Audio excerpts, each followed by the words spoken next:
Do you recall your earliest memory of music? Your earliest memory kind of associated with music? I do. It's a song called Together in Electric Dreams by Phil Oakey and Giorgio Moroder. And for some reason, that's the earliest. It might not have been the first song I ever heard, but it's the earliest memory. And there's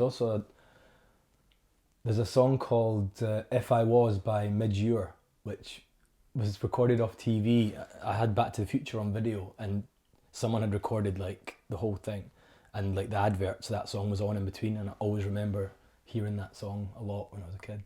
Yeah. Whereabout were you when you heard it? Just in the house? In my folks' house, yeah. You've been on the scene, like in Edinburgh, just in Scotland in general, I suppose, for a while with various different bands and projects. How was the scene at the start when you first got into it compared to what it is now? What's kind of changed? It's changed a lot. It's easy to look back and romanticize like what it was like before, but it had its problems as well. Obviously, pre-social media, things were very, very different. It was very much kind of like flyering, posters, which still goes on, but that was kind of the bulk of the work that you were doing was like that and word of mouth, actually playing and kind of people coming to the next gig that had seen you before. Yeah, I mean, it's constantly evolving. I've, like you say, been in a lot of projects over the years, and like, yeah, it's changing all the time. Yeah. You're still making music consistently though, into the same high standard. Has what motivates you to make music change though? Because obviously the style shifted a little bit. Yeah. With the previous projects. I don't know entirely why I'm motivated to do music. I love doing it. I don't know what it is. Something makes me do it, and I don't know what it is. Like, it's just something like makes me want to do it. But it's like, yeah, the styles, like, I like to kind of just change it what I'm doing anyway. Like, just if I'm listening to something different, I might go down that kind of route. And it's always been kind of based around a kind of melodic, poppy thing, and the music around it changes. Yeah. In terms of like the lyrical content of them as well, can you see how like life events shape it and kind of maybe push you in different directions with what you're writing about songwriting wise? Yeah. I tend not to be too literal with the things that I'm saying, and what's going on, but certainly, like, yeah, it definitely pulls the mood, I think, in a certain direction. Yeah. And after the previous band finished, and obviously you started up Ella's Brother, you built this home studio where you could go and record. What sort of effect did that have on the music you were making? Does it kind of give it maybe a bit more of an intimate quality, or? I think, like,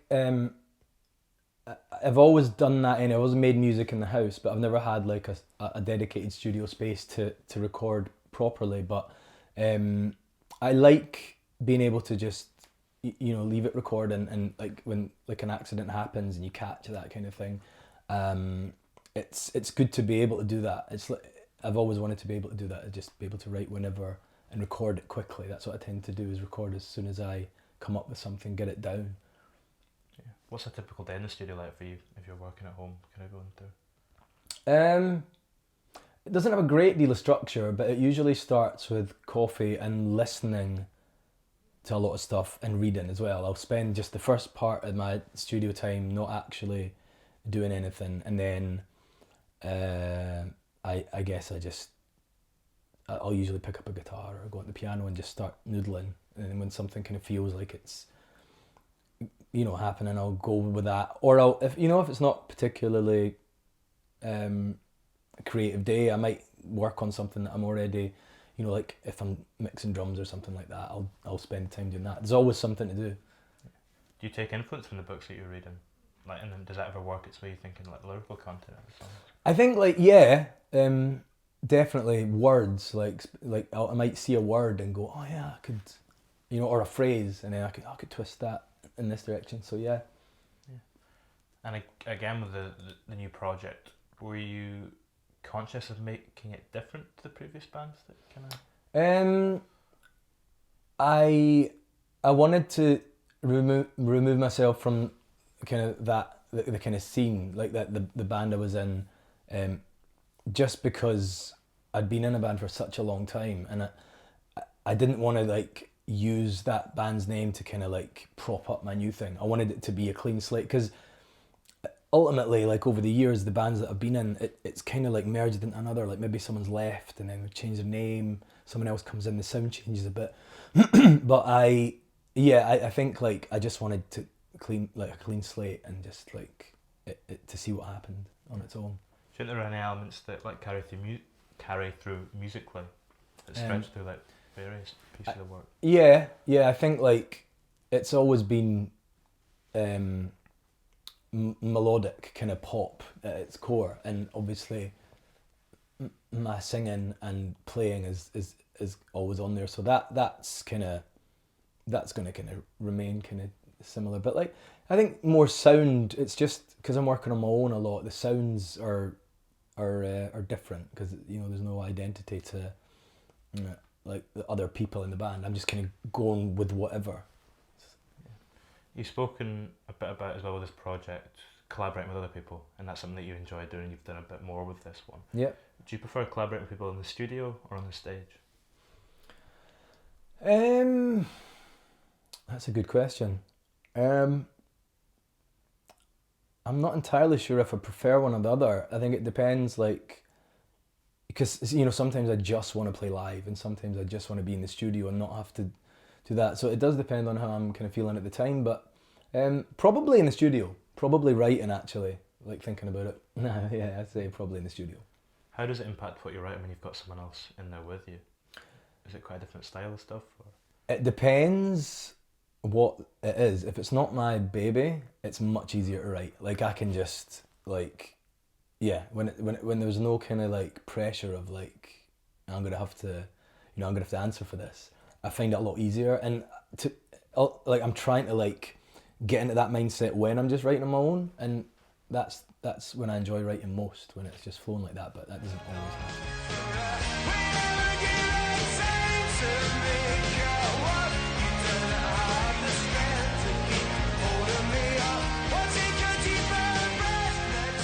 You've chosen to release the music as 2 6-track EPs, with a third one on the way as well. And they almost sound like more complete bodies of work. They're a bit fuller, a bit wider. It gives you a chance to kind of explore some different areas. What other advantages do you think come from releasing kind of a fuller body of work though, as an EP? I was hoping the advantages would be that people would see that I'm putting a lot of stuff out, but it seems that that's not the way things are done so much anymore. So whereas a band might put out 4 or 5 songs a year, I'm putting out kind of 12 or something, and it seems like it's maybe getting a bit lost because I think it's probably harder to promote an EP or an album than it is a single, just with things like radio play and that. So advantages though, I think just it is ultimately just getting your work out there and it being there for people to listen to. Yeah. Do you think about them as individual songs or more as like a collective whole when it comes to EPs, the individual tracks on it? They were all written around the same kind of time. So the songs are individual, but some of them just kind of seem, for some reason, they seem right together. They work well together, and I don't know. There seems to be some sort of intuition when it comes to like set lists and track listings. Like just things seem to work for some reason. I don't have an answer to why, but certainly, yeah, songs are individual. Like anything could happen when I write a tune, and I guess when I'm working on a thing, they tend to fit sonically together. So yeah. One of the things I really like about the EPs that I touched on a wee bit in the previous question is that it gives you the space to have these more quieter, kind of intimate, closer moments. Do you think you've gotten more or less intimate with your songwriting as you've kind of gotten older and progressed as a musician? I think like definitely I do more like kind of the quieter ones more often, but I still like to think that I can rock out and hold my own like when I do that, like especially live. It depends on the gig as well. Like I play acoustic a lot, and I do like, I like the idea of like a kind of room with just people sat down and like one guy playing guitar. I love that vibe when it's kicking off like that. But I don't prefer either, but I certainly do slower stuff more often these days. Yeah. How do you group the songs in the EP? in that sense as well? How do you choose which ones go in each EP? It's usually just kind of like the ones that are completed at the time. Like if I've got like the sixth thing is a bit of a coincidence. I think that there does happen to be like 3 now that I've done 6 tracks on, but like I think it just kind of like seemed like a nice number, and like I'd already done 6, and like 2 6-track EPs seems like quite a big album as well. So like the new EP that I've got coming out is part 1 of 2. The last one was part 2, so part 1's coming out now. Don't know why I did that. What sort of a time frame were those 2 written over? Like just in terms of length of time.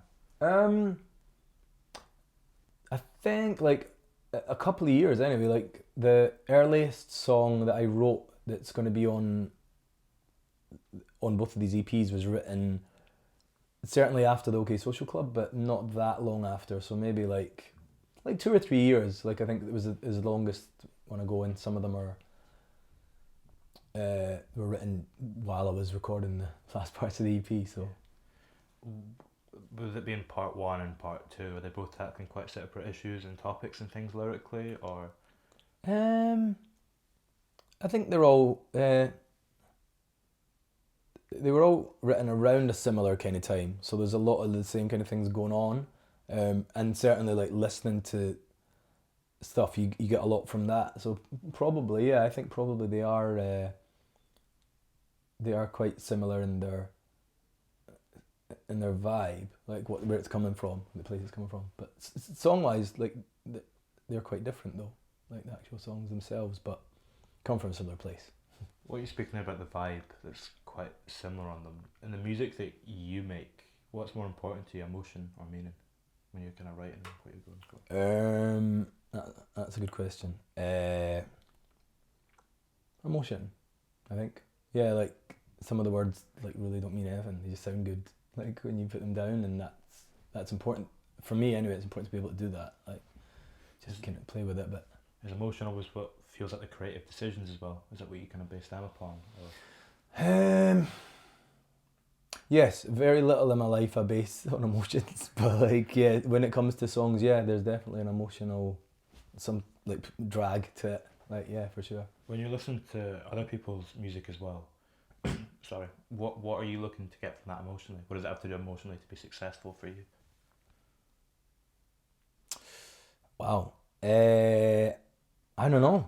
Music's one of the few things where I'm like, I can't really, there isn't like a kind of scientific answer to why it's happening. When I listen to a Bob Dylan song, it isn't necessarily the lyrics, like that he, like say it's a sad song or breakup song, it's not necessarily that I kind of relate to that, but it's just the sheer depth of the way he's presented it, and the kind of, it's the craftsmanship, I think, that's ultimately what draws me in, is just a really well written song, good melody, like that really matters. And yeah, songs take on lives of their own once you've heard them a lot, I think. Yeah. One of the other things that's quite present in your songwriting, or a few of the songs in the EP, and it's kind of been all the way through in your various projects, is that you sometimes go for kind of a narrative in them. You're telling a story with them. Is every story you put in an honest story kind of based on true fact, or are you ever doing something a bit more fictitious? No, it's not always like true, literally. There's definitely a lot of, some of the stories are made up, some of them are from someone else's perspective, or my take on their perspective, I think would be the right way to say it. But like, no, it's not always 100% accurately true, no. Some of them are, a lot of them are, yeah. So will you ever tackle like a song from the perspective of someone else singing about you, or have you ever? Not always, but yeah, I've done that, yeah. What does that kind of offer, like kind of from a lyrical point of view? Why is that interesting to you to do it from a different perspective? I think it's removing yourself from responsibility. You know what I mean? Like you just kind of go and like, and you can also like you can create a fantasy about what someone might think about you or something like that, like in your head, like, which is a good thing to do sometimes. Is it? When's it like most? When's it easiest to be honest in your songwriting? Is it easier if you do it kind of from that perspective sometimes, or? It's a good question as well, because I spent years, like, feeling really weird about not writing exact truths, like literal writing, and I wanted to pull myself away from that on purpose. So it's important for me to be able to creatively write. It's like, I guess, like creative writing. You know, you go and you make up a story. That's what was the question again? Sorry. When's it like easiest for you to be honest with your songwriting? When's it easiest? Yeah, Is it sorry. easier if you do it like that, or? No, when it comes and it just happens, the writing, it's almost like I'm not really that I'm not that in control of it. Like, it just happens. Not all the time. Like, again, you do have to sit down and force yourself to do it. But like when you get that burst, wherever it comes from, that well, it just happens. I have no, you know, you look at words and go, I don't know what that means, but it sounds and looks good, so like I'll put it down. Is there anything else that feels like that? You know, when you get that burst of, you know, songwriting that comes out, or that you could compare that feeling to? Yeah, I guess like love or hate, like, you know, something that you got no real control over, like any emotional kind of strong emotional feeling, relief, dread. Aye, it's like that. Kind of encompasses a bit of everything. Yeah, exactly. What aspect of your personality do you think shines through most in your songwriting? What aspect of my personality do I think shines through most? I would like to say sarcasm, but I don't think that does come across. Ironically, probably my kind of truth, like truth telling. I find it really hard to lie. Like, I don't like to lie. I really don't like to lie. I don't think it's a good thing to do. And so truth telling, ironically, I think comes across the most. But like I say, I still try and like shift away from like literal stories. So, but that probably is it. Just honesty is the short answer. Honesty. Yeah. That's all good. Thanks very much. Thanks very much. Thank you very much, man. It's my pleasure.